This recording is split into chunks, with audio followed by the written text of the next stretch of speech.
Jamal adjusted the strap of his backpack as he walked down the street, observing the houses that lined up neatly along the sidewalk. The morning sun illuminated the path, but it couldn't warm the weight he felt in his chest. It was another workday at Mr. Thompson's house, and the anticipation of yet another journey marked by humiliation and disdain left him restless. He took a deep breath and tried to push away the negative thoughts, but he knew it would be difficult. Upon reaching the wooden gate of the house, Jamal hesitated for a moment. The garden, though well-tended, reflected the disharmony that existed between him and his employer. The colorful flowers, which seemed to dance in the wind, were a stark contrast to the tension that always permeated the atmosphere. He pushed the gate open and entered, the creaking wood echoing like a warning that the journey of another day was beginning. Mr. Thompson was sitting on the porch, a glass of lemonade beside him, looking at the garden with a disdainful air. Jamal could feel the elderly man's critical gaze upon him, as if his right to be there was constantly questioned. The young man took a deep breath and approached, already knowing what was coming next. "You're late, Jamal," Mr. Thompson said, his voice dragging, without looking at the young man. "I don't have all day, so get started cleaning that corner. And please, do it right this time." "Yes, sir," Jamal replied, suppressing the anger that simmered inside him. He headed toward the corner of the garden, where the weeds seemed to have taken over, and began to work. The sun was starting to heat up, and each tug of the root felt like it was pulling not just the unwanted plant, but also a bit of his spirit. As he worked, Jamal heard Mr. Thompson talking with some friends who had come to visit him. Their laughter echoed through the garden, and for a moment, he wished he weren't there. But the need to earn his daily bread kept him anchored to that place. He couldn't afford to lose his job. "Look at that kid," Mr. Thompson said, his voice loud enough for Jamal to hear. "He thinks he knows how to take care of flowers. Look how he tears everything out so aggressively. He should have been born to be a gardener, not a, well, you know." The employer's words cut Jamal like a sharp knife. He paused for a moment, his hand still holding the root he had just pulled out. Those words echoed in his mind, flooded with a contempt that seemed endless. He was more than a gardener, he had dreams, hopes, and a life beyond what Mr. Thompson could see. But to the old man, he was just a black kid, a worker who didn't deserve respect. "Do you care about what you're doing, Jamal?" Mr. Thompson continued, laughing with his friends. "Because I have my doubts. You must be more interested in making a mess than actually taking care of this garden." Jamal felt a knot form in his throat. He wanted to scream, to say that he did care, that he was doing the best he could. But instead, he just fell silent, focusing on the task before him. The flowers he tended were the only ones that gave him any sense of accomplishment. He remembered when he was a child, helping his grandmother grow roses in the small yard of their home. That was the only memory that made him smile amidst so many insults. Mr. Thompson's friends continued to laugh, and Jamal couldn't help but let the tears form in his eyes. He quickly wiped them away with the back of his hand, determined not to show weakness. He didn't want the old man to enjoy his misfortunes anymore. The day dragged on, and each minute felt like an eternity. Finally, the afternoon came, and the sun began to set, casting a golden glow over the garden. Jamal felt a mix of relief and resistance at the thought that his workday was coming to an end. He looked at the clock and prepared to say goodbye. "I've finished the work, Mr. Thompson," he said, trying to keep his voice steady. "Great," the old man replied, without looking at him. "You could have done better, but at least you didn't destroy everything. Come back tomorrow morning." "Yes, sir," Jamal murmured, feeling the anger bubble up inside him again. He took a few steps toward the exit, but before he could leave, Mr. Thompson called him back. "Hey, Jamal," the employer said, finally turning his attention to the young man. "Next time, try not to look so sad. It's not good for the garden." The irony of that statement did not go unnoticed by Jamal. He stopped at the door, took a deep breath, and turned around. "Maybe if you treated me with respect, I could be happier." The silence that followed was deafening. Jamal felt his heart race. He knew the words he had spoken were risky, but frustration had overcome fear. Mr. Thompson looked at him, his expression a mix of surprise and disdain. "Don't forget who pays your salary, kid," was the old man's response, a cutting tone that made Jamal feel a wave of sadness and anger at the same time. He shook his head, aware that his words had fallen on deaf ears. "I'm sorry, sir," he said, his voice now low. I just wanted you to see that I'm more than this." With that, Jamal walked out the door, the weight of humiliation still on his shoulders. As he walked back home, he looked up at the sky, which was beginning to darken, as if reflecting the storm of emotions inside him. Anger, sadness, and a deep desire to be recognized and respected mixed in his heart. With each step, he wondered if he would ever be able to change Mr. Thompson's perception of him, or if he would always be just an invisible gardener in a world that didn't care. Jamal woke up early that morning. The rays of sunlight filtered through the curtains of his small room, illuminating the modest space he called home. He stretched and, for a brief moment, let his dreams transport him to a better future, where insults didn't hit him and where his worth was recognized. However, reality soon invaded his thoughts again. He had a job to do, and that meant going back to Mr. Thompson's house, a place that, while providing him with a living, was also the backdrop of his daily anguish. On the way to his employer's house, Jamal tried to focus on the flowers he would care for. He looked at the small details around him, the trees swaying gently in the breeze and the birds singing as if celebrating the morning. But each step he took brought him closer to the garden where he knew cruel comments awaited him. As soon as he arrived and knocked on the door, he was met with a disdainful look from Mr. Thompson, who was already waiting for him on the porch. The old man was accompanied by some friends, a group of men who, with an air of superiority, found amusement in the tasteless jokes their boss often made. "Ah, here comes the most clumsy gardener in town," said Mr. Thompson, laughing scandalously. His friends joined in the laughter, echoing the humiliation Jamal was all too familiar with. "I hope you don't turn my garden into a swamp today." The words cut Jamal like a sharp knife, but he took a deep breath and made an effort to ignore the contempt. What mattered was the work and the commitment he had to himself. With a wave, he headed to the back of the garden, where the sunlight still shone, and began tending to the flowers. He focused on his task, delicately pruning the rose bushes. The flowers, with their vibrant colors, seemed to offer a refuge amid the verbal poison he received. As he worked, his hands moved automatically, but his mind drifted far away. He dreamed of one day having his own space, a place where he could cultivate not only plants but also respect and dignity. "Look, it seems our gardener is lost in his thoughts," commented one of Mr. Thompson's friends, making a theatrical gesture with his hands. "I hope he's not dreaming of a bright future, because that's just a dream, isn't it, Jamal?" Their laughter echoed in the air, but Jamal stood firm. He didn't want to give them the pleasure of seeing him shaken. Hearing the conversation, he decided to step back, retreating to the back of the garden, where the sound of laughter became a distant echo. There, surrounded by flowers and plants, he allowed himself a moment of silent venting. The sky began to cloud over, and the gentle breeze that had once brought coolness now felt like a heavy shadow on his shoulders. Jamal looked up, observing the gathering clouds, reflecting his emotional state. He closed his eyes, allowing frustration and sadness to wash over him.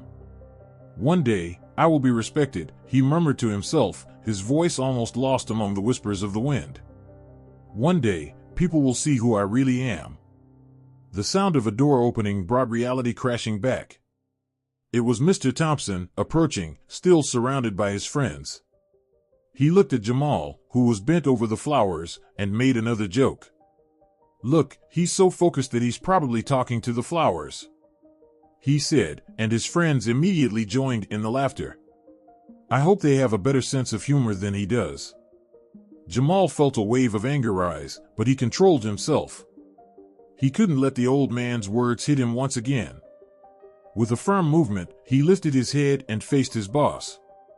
"I take care of them with love, Mr. Thompson." "They deserve it," he replied, with a voice that, although restrained, carried a firmness that even surprised him. Mr. Thompson was momentarily speechless.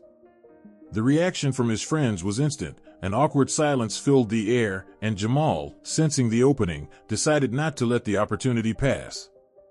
"If you don't respect me, at least respect the work I do." His eyes shone with a determination he didn't know he possessed. "Look, the gardener thinks he's something," said one of the friends, trying to break the tension, but the laughter didn't come as before. Mr. Thompson, for a moment, seemed to reflect on Jamal's words. He bit his lower lip, a sign that he was dealing with an internal conflict. But soon, the old man averted his gaze, returning to a disdainful demeanor. "Don't forget who pays your salary, Jamal. What do you think you are, a poet?" he replied, with a tone that, although trying to be light, didn't hide his indignation. Jamal took a deep breath, keeping his emotions to himself. He knew that any more intense response would only fuel the fire of humiliation. "Yes, sir." The answer was dry, but it carried a weight that echoed in the air. Jamal returned to his work, but he couldn't shake the feeling of helplessness. As his hands worked among the flowers, his mind wandered between dreams and realities. The sky, now completely overcast, seemed to reflect his own internal storm. What he truly desired was a space where he could be free, where the colors of the flowers represented more than mere aesthetics, but rather his struggle and hope. As the morning progressed, the sound of Mr. Thompson's friends' laughter became increasingly distant. Jamal allowed himself a moment of reflection, thinking about how daily interactions shaped his existence. The garden, which should be a place of beauty, was turning into a battleground where he fought not only against weeds, but also against the poisonous words that surrounded him. As he worked, a thought formed in his mind. Perhaps the change he so desired was not only in how Mr. Thompson treated him, but also in how he viewed himself. It was an internal struggle, a constant battle between self-assertion and submission. He looked at the flowers, which continued to stand tall, indifferent to the storms that passed, and decided that, like them, he too would resist. With this determination, Jamal focused on his work, seeking to find, in the vibrant colors of the garden, a reflection of his own strength and resilience. The storm was approaching, bringing heavy clouds that covered the blue sky like a dark cloak. The wind blew fiercely, making the trees in the garden sway as if dancing to a frantic rhythm. Jamal, with his straw hat almost being taken by the breeze, looked to the horizon and felt a tightening in his chest. It wasn't just the bad weather that troubled him, but the prospect of yet another day under Mr. Thompson's critical gaze. As he prepared to work, the old man's face crossed his mind. Mr. Thompson had a peculiar way of ordering things, always with an authoritative tone that made Jamal feel small. "Jamal, come here, you haven't pruned those flowers yet." He recalled the sharp, disdainful voice of his boss, and the memory almost made him roll his eyes. But he knew he couldn't afford to act that way. He needed the job. And as much as he hated the treatment he received, it was what he had. When he arrived at the house, Mr. Thompson was at the door, with a look that overflowed with disdain. "It's going to rain today, boy. Take care of the garden and the house before everything turns to mud." "I don't want my garden to become a swamp," he said, adjusting his glasses as he looked at Jamal as if he were evaluating an object rather than a person. "Yes, sir," replied Jamal, striving to remain calm. He knew that any misstep could result in a shout or a dismissal, and that was something he couldn't afford. As the sky began to darken, Jamal set to work. He cleared away the dry leaves that had accumulated in the flower beds and began organizing the tools. The wind howled, and the first drop of rain fell, quickly followed by others, until the storm finally settled in. Jamal took shelter under the porch, watching the drops fall heavily onto the freshly pruned flowers. "What are you doing standing there? There's no time to waste, kid. The house isn't going to clean itself," Mr. Thompson shouted from the window, unaware of the storm brewing outside. Jamal simply nodded, feeling the familiar discomfort of humiliation. He knew that no matter how insensitive his boss was, he would have to ignore the comments and continue with his work. After a while organizing a toolbox that had been stored in the yard, something caught his attention. Among the debris, he found a yellowed letter, with elegant handwriting but worn by time. Curious, he pulled it out, wiping it with a cloth he had found. The name Thompson was written at the top of the letter, and the date made him hesitate. It was from decades ago. Jamal looked around to make sure no one was watching him and began to read. The letter spoke of an inheritance, but it was not just any inheritance. It was a tale of pain, loss, and a past marred by prejudice. The author described the sorrow of losing friends and family to war and discrimination. There were no words of love and acceptance, and in their place was a cold record of resentment and bitterness that dragged on like a shadow through generations. "Jamal, are you there?" Mr. Thompson's voice echoed, interrupting the young man's daydream. He quickly folded the letter and tucked it into his pocket, feeling a mix of curiosity and apprehension. What more could the letter reveal? What did it mean about the old boss's life? "I'm here, sir." "What do you need?" Jamal replied, trying to hide the unease in his voice. "Get inside and start cleaning. The day won't wait for you, even if it's raining," Mr. Thompson said, his expression showing no sign of compassion for the storm raging outside. Jamal obeyed, but as he worked, he couldn't stop thinking about the letter. What had Mr. Thompson's life been like? Did he really believe that superiority was something inherent to him because of the color of his skin, or was there some kind of pain driving him to act that way? Every insult, every sarcastic laugh he threw seemed to have deep roots, and for the first time, Jamal found himself thinking of his boss as a complex human being, not just an oppressor. The noise of the storm increased, and the sound of raindrops hitting the roof blended with Jamal's confused thoughts. He remembered the stories his grandfather told about how people let their experiences shape them and how often those experiences molded their attitudes. Maybe Mr. Thompson has his reasons, Jamal thought, despite the anger still burning within him. "Kid, what are you doing there? You have to do it right. I don't want to see anything out of place." Mr. Thompson's disdainful tone cut through Jamal's thoughts like a sharp blade. He took a deep breath, trying not to let his frustration show. "Yes, sir. I'm on it," he replied, not looking directly at his boss, knowing that any eye contact could trigger more contempt. The rain continued to fall, and Jamal lost himself in his thoughts as he cleaned. He watched the garden flowers dancing in the storm, and their beauty contrasted with the harshness of his life, making him feel a wave of hope. "Maybe one day, I'll find a way to be seen, to be respected," he thought, looking up at the dark sky. "Maybe I won't have to live like this anymore." When he returned to the interior of the house, Jamal noticed that Mr. Thompson was sitting in the living room, looking out the window. The expression on his face was a mix of worry and discomfort, as if he were pondering something that troubled him. Jamal hesitated but decided to approach. "Sir, is everything okay?" he asked, unsure whether he should be concerned or keep his distance. "Everything's fine, kid. Just thinking about things from the past," Mr. Thompson replied, his voice barely audible. Jamal felt an urge to ask about the letter but hesitated. What would happen if he touched on such a delicate subject? After a moment of silence, Mr. Thompson looked at him, his tired eyes seeming more vulnerable than usual. "Have you ever thought about what your family went through, Jamal?" Jamal was surprised by the question. "Yes, sir. But the stories are different. And the pain some people carry can be hard to understand." Mr. Thompson nodded slowly, as if absorbing those words. "Maybe you're right. Sometimes, people forget that we all have our battles." The conversation, though brief, made Jamal feel that there was a small crack in Mr. Thompson's armor of prejudice. The storm outside continued, but inside the house, an unexpected dialogue was beginning to form. Jamal knew that this moment could be the start of something deeper. And for a brief instant, he saw Mr. Thompson not just as his boss, but as a man who also struggled with his own shadows. It was a sunny morning, and the warmth of the sun filtered through the green leaves of the garden, creating a mosaic of light and shadow on the fertile ground.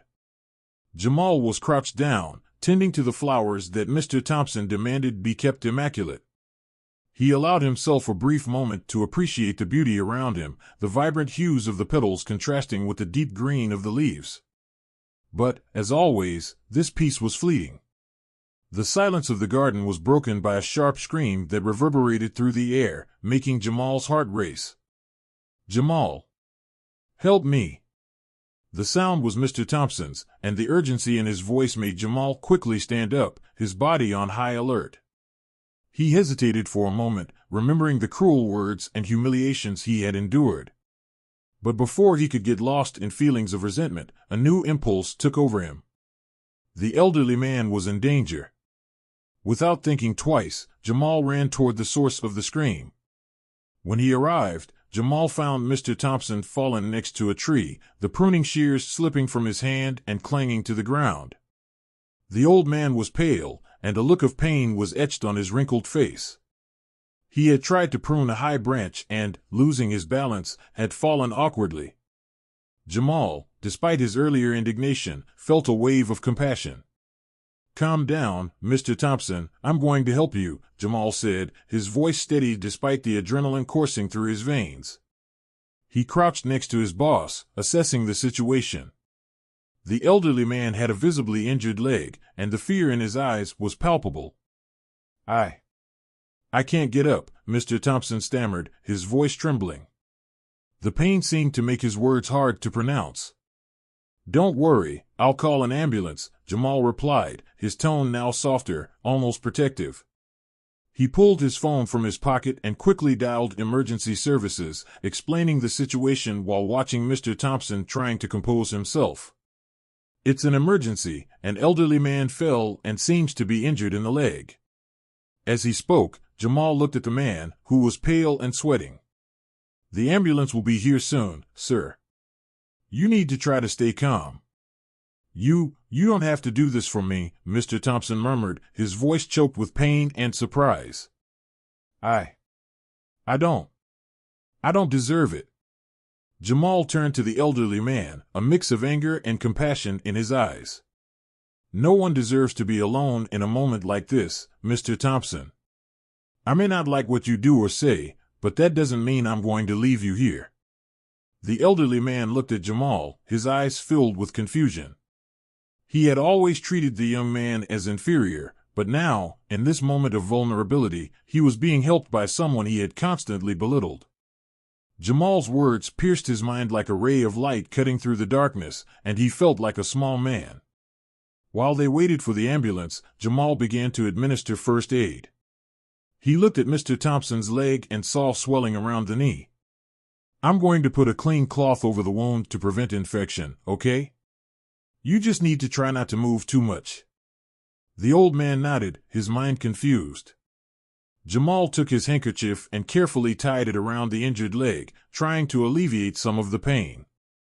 Jamal's gentle yet firm touch contrasted with the harsh words he was used to hearing. Silence settled between them, interrupted only by the distant sound of the approaching siren. "You really don't have to do this," Mr. Thompson repeated, his voice now softer. I'm not a good person. Everyone has their flaws, Mr. Thompson." "That doesn't mean we can't do what's right," Jamal replied, looking directly into his boss's eyes. "I'm not here to judge. I'm here to help." The old man looked at Jamal, and for a moment, he saw not just a gardener, but a young man full of dignity and compassion. Change was beginning to happen, but he still struggled against his own prejudices. The siren finally arrived, and within minutes, the paramedics were at their side, ready to help. "How are you feeling, sir?" one of the paramedics asked as he began to assess the situation. I fell," Mr. Thompson replied, his voice weak. "But this young man, he helped me." Jamal remained silent, watching the professionals as they examined the elderly man. The acknowledgement in Mr. Thompson's words made his heart race. He had always dreamed of being seen as an equal one day, but the old man's internal struggle was still evident. The paramedics quickly took care of Mr. Thompson, placing him on a stretcher and preparing him for the ambulance. Jamal, still in shock, stayed by, his gaze fixed on the man who had caused him so much emotional pain. "You're going to be okay, Mr. Thompson." "I'll go with you to the hospital," Jamal said, feeling that he couldn't walk away now, even though the old man hadn't treated him with respect before. You don't have to do this, Mr. Thompson insisted, but the determination in Jamal's eyes silenced him. He knew the young man had more dignity than many who felt superior to him. As the ambulance sped through the city, Jamal sat in the back next to Mr. Thompson. The ride to the hospital was filled with tense silence, but charged with a new understanding. The glances they exchanged were different. There was a budding mutual respect, even if hesitant. I don't know how to thank you, Mr. Thompson said, his voice weaker now. I've always been so hard on you. You don't need to thank me, Mr. Thompson. What I did was simply the right thing to do, Jamal replied, a faint smile on his lips. Maybe one day we can talk about this, about us. Mr. Thompson nodded slowly, his eyes reflecting a new perspective. He realized that, in that moment of weakness, he had found a young man who was much stronger than he could ever imagine. And, more importantly, a young man who was willing to help him, even after so many offenses. The ambulance raced through the city, taking the two men in directions they had never imagined. What was about to happen would change their lives forever. The sun was beginning to set, casting a golden light over the lush garden of Mr. Thompson's house. After recovering from the accident, Jamal's routine had changed a bit. He still arrived early and performed his work with the same dedication as always, but there was a strange tension in the air, an expectation hanging over both, like clouds about to turn into rain. Mr. Thompson, although still carrying old prejudices, seemed more receptive, more aware of his fragility and Jamal's generosity. It was a typical spring day, and the flowers were in full bloom. Jamal was crouching down, tending to a row of tulips that Mr. Thompson always sarcastically praised. The young gardener was absorbed in his work when he heard footsteps approaching. He looked up and saw the old boss, now using a cane, approaching with a face that was a mix of gratitude and discomfort. "Jamal," Mr. Thompson began, his voice hesitant. "Can I talk to you for a moment?" The young man nodded, a bit apprehensive. What else could his boss want to discuss? He stood up and wiped his hands on his pants, trying not to show the nervousness he felt. "Of course, Mr. Thompson. What do you need?" The elderly man stopped a few steps away, looking at the ground before meeting Jamal's gaze. "I want to thank you for what you did for me those days. You saved me." "I just did what anyone would do," Jamal replied, his voice steady but also heavy with emotional weight. "It was my duty." "No, it wasn't," Mr. Thompson insisted, shaking his head. "I didn't deserve your help. I always treated you poorly." He hesitated, as if the words were hard to come by. "Many times, I didn't realize how wrong that was. You didn't deserve that." Jamal felt a lump form in his throat. It was the first time his boss admitted his faults, and it took him by surprise. "Mr. Thompson, we all have our prejudices. The important thing is to recognize and try to change." The old man leaned on his cane, looking at the young man with a mix of respect and confusion. "You are a smart young man, Jamal. You know, my life has been marked by experiences that shaped who I am. I grew up in a time when things were different, and, well, it's not always easy to let go of what we learned." Jamal felt empathy welling up inside him. "I understand, sir. I have a story too. I grew up in a neighborhood where prejudice was around every corner. I learned to fight against it, but it's not easy." "Yes, it isn't," Mr. Thompson agreed. "What I mean is that I want to try to understand you and your life better. Can I do that?" Jamal's heart raced. The proposal was unexpected, and he hesitated. "Sure, but that won't change everything overnight." "I don't expect it to change," the old man replied, a slight smile forming on his lips. "But I would like to hear your stories, if you're willing to share them." Jamal looked at the sky, now tinged with orange and pink. "All right, sir. I can start by telling you about my family." They sat on a wooden bench in the garden, surrounded by the scent of flowers and the singing of birds. Jamal began recounting his childhood, his memories of a home filled with love, but also daily battles against discrimination. Mr. Thompson listened intently, without interrupting. My father always worked hard, but he never had the same opportunities as others, Jamal said, his voice quieter. He taught me to value every little step and to never give up on my dreams. The old man nodded, his eyes shining with a mix of sadness and recognition. My father was also a hard-working man. He had a property, but things changed when the Great Depression hit. What I thought was guaranteed was taken away, and I also went through hardships. It's interesting how life teaches us lessons, Jamal reflected. Sometimes, it's the most painful experiences that make us stronger. Yes, Mr. Thompson replied, looking down. I wish I had learned that sooner. The conversation flowed, and what was once just a boss-employee relationship began to transform into something deeper. Jamal felt more comfortable sharing his stories, and Mr. Thompson, in turn, revealed more vulnerability with each word. They talked about dreams, fears, and the expectations they both had for the future. I've always wanted to travel, Jamal confessed. See the world, experience other cultures. Often, I feel trapped here, as if there were no future beyond the garden. Me too, said Mr. Thompson, with a distant look. When I was younger, I dreamed of traveling through Europe. But life took other paths, and I let fears take over. It's easy to let fears take over, Jamal replied, the empathy growing between them. But sometimes, we need to take a step forward, even if it's small. The dialogue flowed more freely, and gradually, they both began to understand the complexities that formed the fabric of their lives. But even with the growing connection, Jamal couldn't ignore the nuances of the past. Mr. Thompson, he said, hesitantly. I really appreciate this conversation, but I can't help but remember the offenses. They still hurt. The old man sighed, his face carrying the weight of the words. I know. And I can't erase what I did. I can only try to be better from now on. I hope we can move forward, Jamal said, his expression serious. But that's not something that will happen overnight. I understand. And I'm willing to try, Mr. Thompson replied, his tone sincere. I want to learn from you. As the sun set on the horizon, the conversation continued, filled with promises of change and understanding.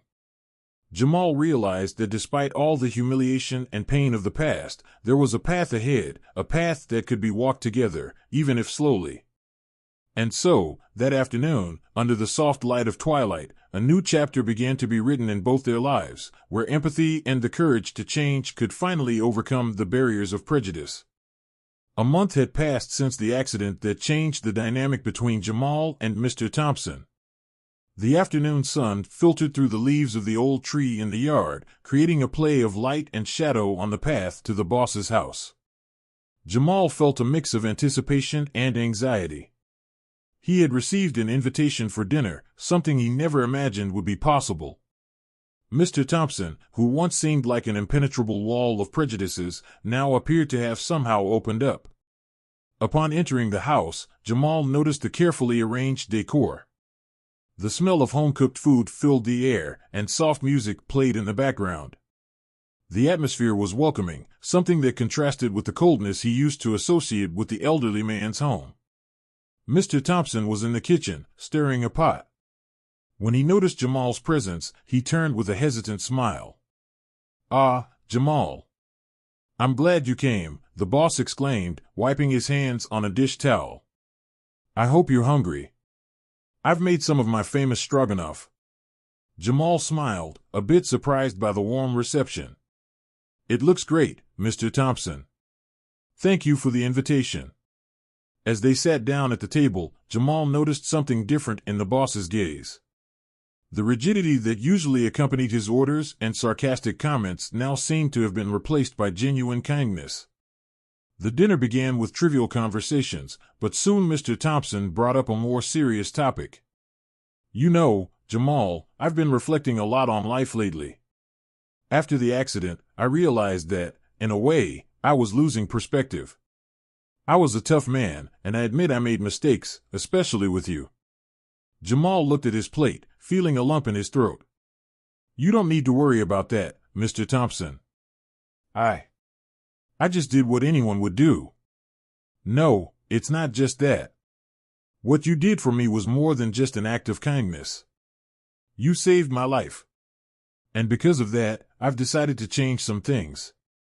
Mr. Thompson's voice was heavy with sincerity. I had a will that left everything to my family. But now, I want you to know that you are part of it. Jamal raised his eyes, confused. What do you mean? I've decided to leave a part of my inheritance to you, Jamal. A significant amount. I feel that, in some way, this is the least I can do to show my gratitude, Mr. Thompson explained, his voice trembling slightly. Silence settled at the table as Jamal processed his boss's words. The inheritance? He had never imagined this could happen. The idea of receiving something from someone who had always treated him with disdain was almost surreal. Mr. Thompson, I don't know what to say. You don't have to say anything right now. Just think about it. You deserve a chance. A better opportunity in life, Mr. Thompson said, looking directly into Jamal's eyes, as if he wanted him to see the sincerity in his heart. Jamal was silent, reflecting on everything that had happened. That offer was not just about money. It was a recognition, a form of reparations for all the humiliations he had endured. He felt a wave of conflicting emotions, a mix of gratitude and distrust. But what about your family? They won't be upset? My family has always had their own opportunities. They never needed what I have. And deep down, I want you to know that this is about us, about what happened between us. I want to correct what I could have done wrong, Mr. Thompson said, appearing more vulnerable than Jamal had ever seen him. I understand, Mr. Thompson. But this is a big commitment. I don't know if I'm worthy of this. Jamal hesitated, still stunned by the proposal. You are worthy, Jamal. More than I was with you. Sometimes, life teaches us lessons in unexpected ways. Your generosity made me see the world differently. I'm not just offering you money, I'm offering you a chance to rewrite our story, Mr. Thompson said, his voice filled with emotion. The conversation continued, and as dinner progressed, Jamal began to open up. He talked about his dreams, his aspirations, about how he wanted to study, learn more about gardening, and maybe even start his own business one day. Mr. Thompson listened attentively, his face lighting up with every word that came out of Jamal's mouth. I would like to have the opportunity to do something more meaningful with my life, Jamal said, looking at the empty plate in front of him. Being a gardener is rewarding, but I want more. Then do more. Use this opportunity I'm giving you to grow and reach your dreams. Don't let the past define your future, Mr. Thompson advised, in an encouraging tone. When dinner ended, Mr. Thompson stood up and went to the shelf, pulling out an old box. This is a part of my story. I would like you to have it. It's some letters and documents from my family. Things that taught me about pain, love, and above all, empathy. Jamal accepted the box, his fingers brushing the worn surface. Thank you, Mr. Thompson. This means a lot to me. I hope that when you read this, you understand that we all have a story, and that each of us carries scars that shape who we are, Mr. Thompson said, looking directly into Jamal's eyes. That night, as Jamal walked home, he felt lighter.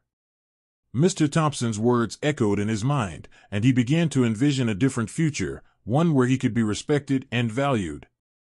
The inheritance proposal was not just a material gift, it was a new chance, an opportunity to transform his life and perhaps even Mr. Thompson's life. Both were on a path of discovery, where empathy and respect could finally bloom, like the flowers that Jamal tended to so lovingly in the garden. And so, under the moonlight, Jamal walked toward a new dawn, where the barriers of the past could be overcome, and friendship, however unlikely, began to blossom between the two.